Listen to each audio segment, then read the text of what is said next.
katropa, and welcome to our video for today, where I will be showing to you already the results of testing Edo Itachi with Mama Sakura inside the final room.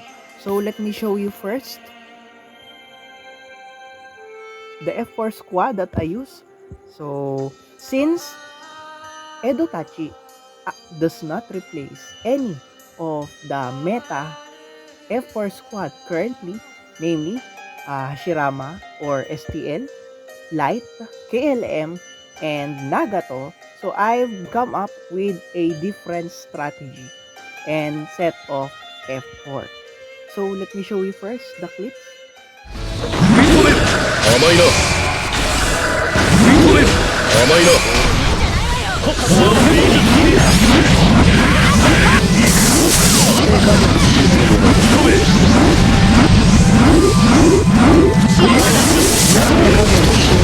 くと見る受けてみよう受けてみよう受けてみよう受けてみよう受けてみよう心配甘いな飛べ愚かこの目に入れてみよう心配するならすぐに終わる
離すんじゃねえぞ。はい。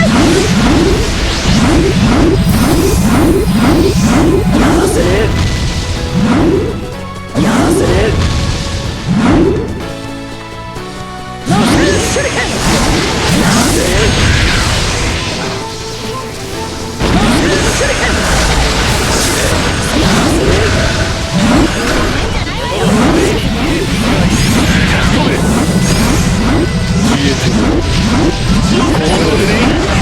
離すんじゃねえぞ。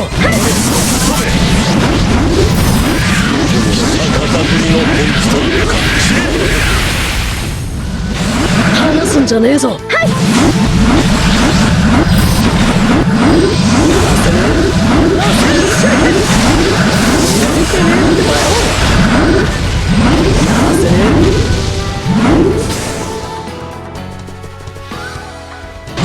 離すんじゃねえぞ。はい。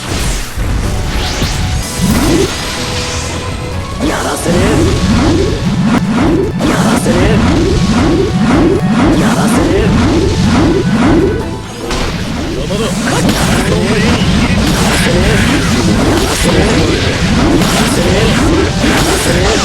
やらせねえ。やらせねえ。やらせねえ。やらせねえ。離すんじゃねえぞ。み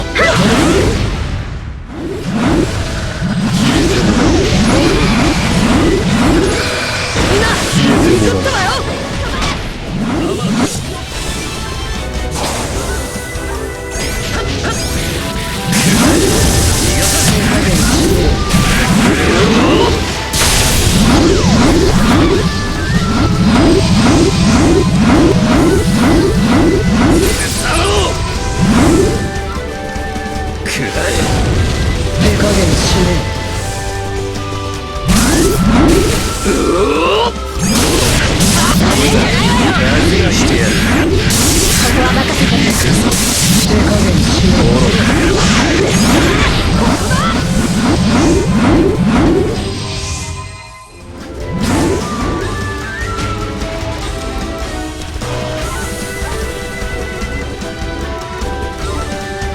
見せてやろう。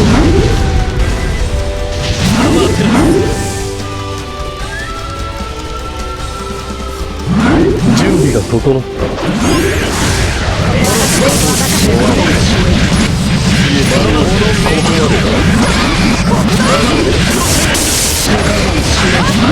準備が整った。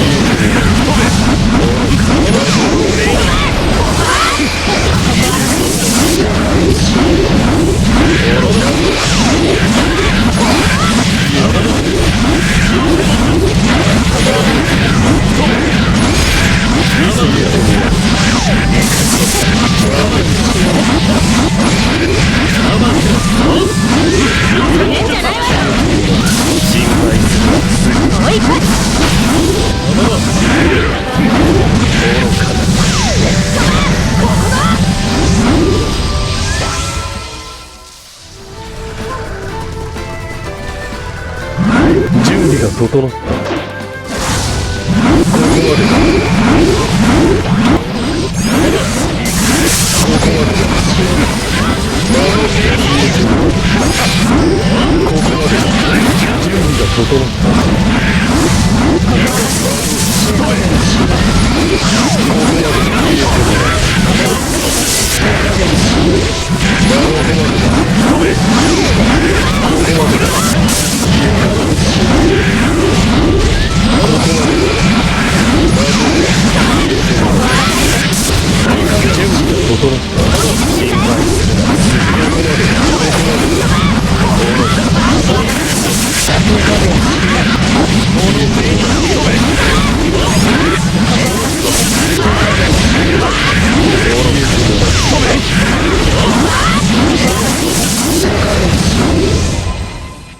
Okay, so let's move on with the discussion.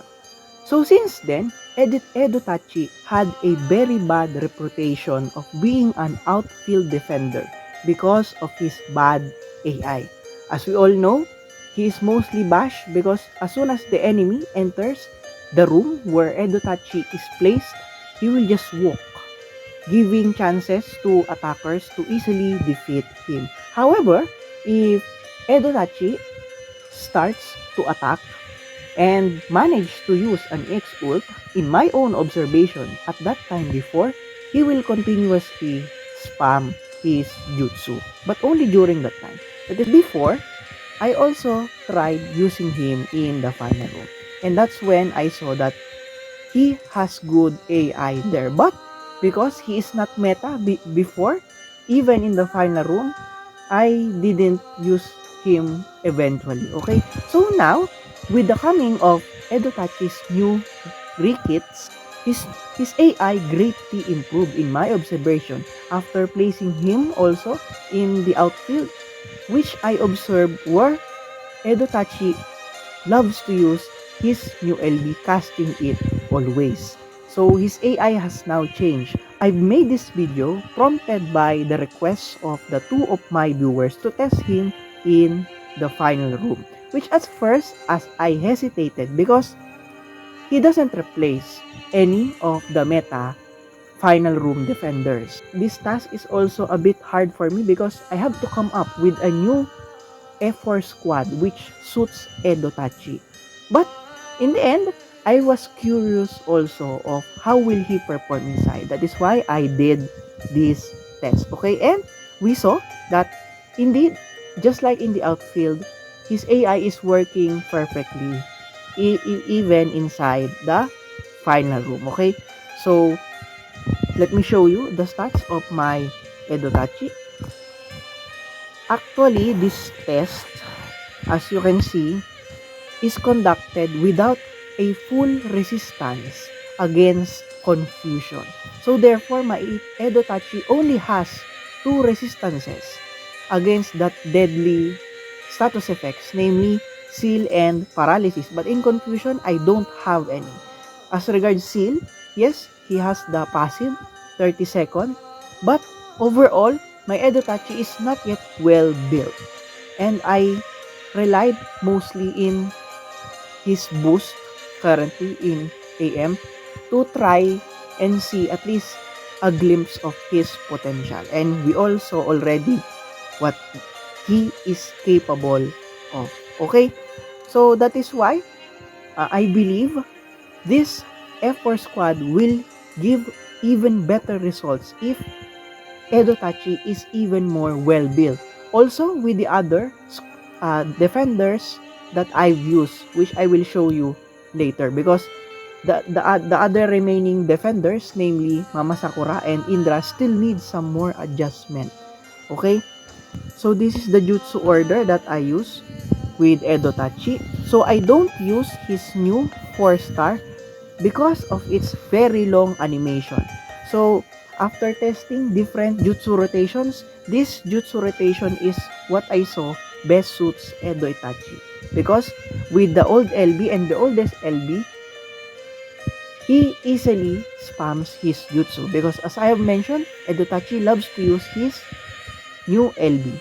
And then, since the animation of the old LB and the oldest LB is fast, Edo Itachi's AI even more utilizes spamming his jutsu. Okay, that is why I use specifically this particular jutsu rotation. Okay, as for the band, of course, since we are not using any of his banjutsu, this follow-up jutsu is useless anyways. So let's move on with the other chosen team. Okay, so of course, Sakura is here to be the healer and the savior of them all. And Indra, of course, for damage and to restrict the movement of enemies in case they fall into the gate crash trap. And also, if they enter the final room, we destroying the gate. And Nagato, of course, as the instacast shinobi. So you may be wondering, why did I use Nagato this time? Okay, so since you also notice, why did I use the force gate crash trap?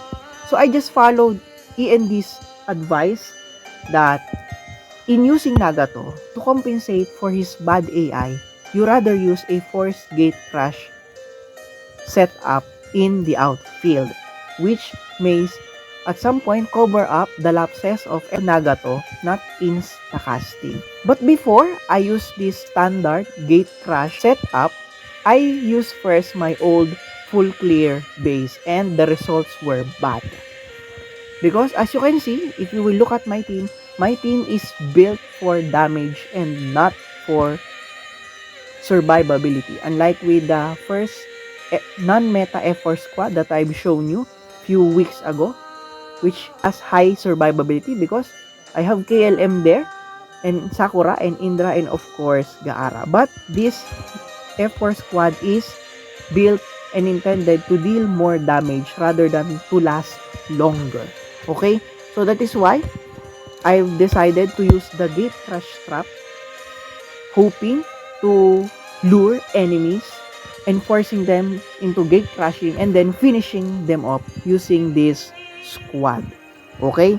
So Indra, of course, no need to explain why did I place him there.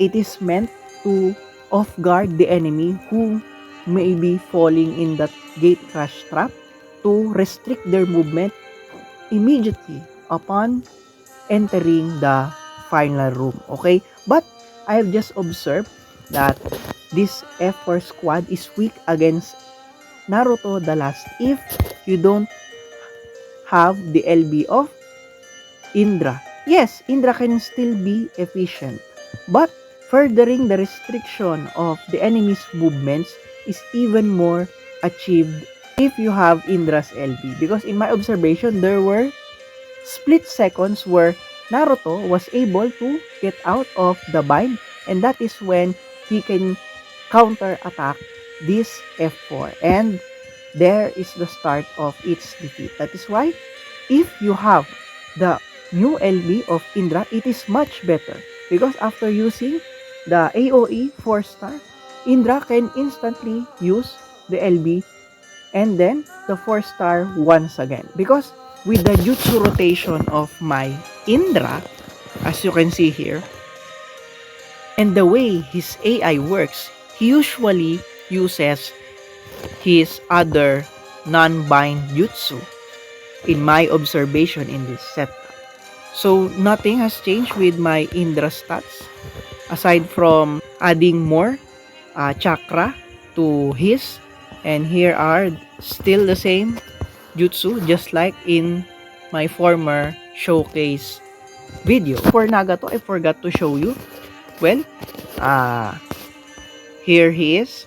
So with only a 70k defense and full resistance, okay? And yeah, I don't use spaces, so this is the jutsu rotation that I use with Nagato. And lastly, of course, Sakura.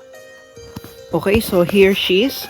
Still, I am using this jutsu rotation, new LB for new 4-star and oldest LB because still same reason. Just as during my showcase non-meta F4, okay? So, in using her heal jutsu and also the old LB that punch, it disrupts her AI.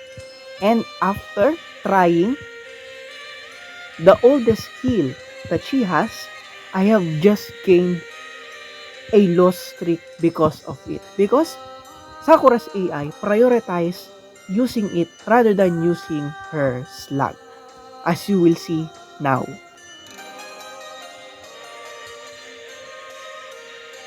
So that is why I just use this oldest LB, which enables her to spam rather her first two jutsu, okay? And for the band, I still use the Naruto outfit band, okay? So that's all, buddies. In conclusion, Edotachi is not meta. No, I'm not declaring he's meta. Yes, indeed, his kit is decent.